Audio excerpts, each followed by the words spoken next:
I'm reading As You Like It. This is Act 3. Corin and Touchstone enter the scene, and I very much, I'm a Baconian, of course. And this line, Touchstone says, "Such a one is a natural philosopher." And I'm like, wow, that's Bacon right there, right? "Wast ever in court." So this whole thing about being a court versus being a shepherd is very fascinating, and I could see Bacon having a limited appreciation for the court. I mean, everything good about it. I see. This is why um, he was too wise, I think, to be limited by any. There's a lot of tomfoolery in the court. There's a lot of unnecessary bullshit, I guess I would say.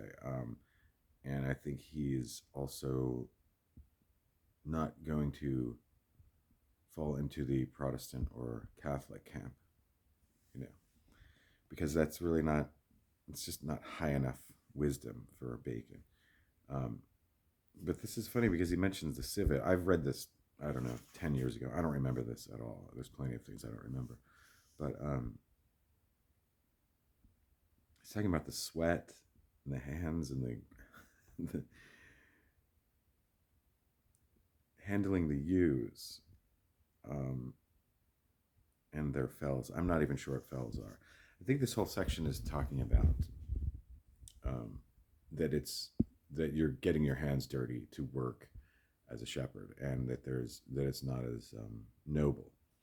And I think I think Shakespeare is saying um, it's just as noble to have to work your sheep and your ewes, and there's even if you're getting your hands dirty, compared to the court, perhaps the court is more dirty and more distasteful than good hard work in the fields or whatever. I mean, that's, I think, the gist of it. There's certain lines that do require some, I guess, just extrapolation on some of the meanings. But the civet, the only thing I can think of with the civet is the coffee and the civet excrement coffee, and I didn't know it was a thing back then, and I don't even know if I thought civet was from Asia somewhere. So I guess civet was known about.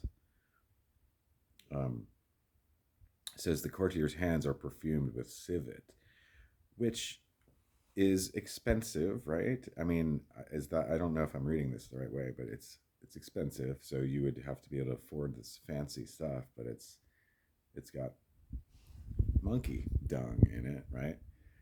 Um, it's a fascinating scene that I feel like is 100% Francis Bacon. I mean, there's just the fact that he said natural philosopher, and then he was ever a court shepherd. I mean, this is why I don't rule out other people being involved. You know, Oxford, sure. De Vere maybe was inspirational. Maybe early on he was. Um, I think there were different phases of Shakespeare. I think Shakespeare was a dynamic um, energy, but it was absolutely Bacon was involved, 100%. So whether he was the last person to touch, the plays, if he put his finishing touches on them, maybe he did 60% of some of them. Maybe he did 90% of some of the plays. Maybe he did 15%. I think he was the quality control master. And with lines like this, it seems completely absurd to not realize that he would have had some involvement. And so that's why the Oxfordians, I think, are simply trying to cover up. They may be some kind of Rosicrucian entity. Like, I've been talking a lot of smack on the Oxfordians because they have this club where they have to have Zoom calls, and they yap about the same Stratfordian nonsense that any idiot, any fool can do that. They don't look at any specific text. They haven't come up with any new ideas. I mean, you could just read any of these plays, and you'll find things. I find things almost every line.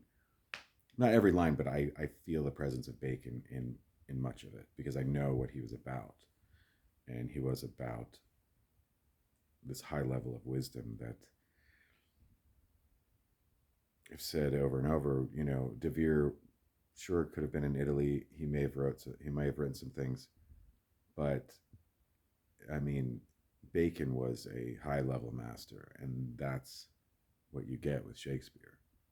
So anyway, I'll just leave it at that. But yes, Act 3, Scene 2 screams Francis Bacon to me in As You Like It.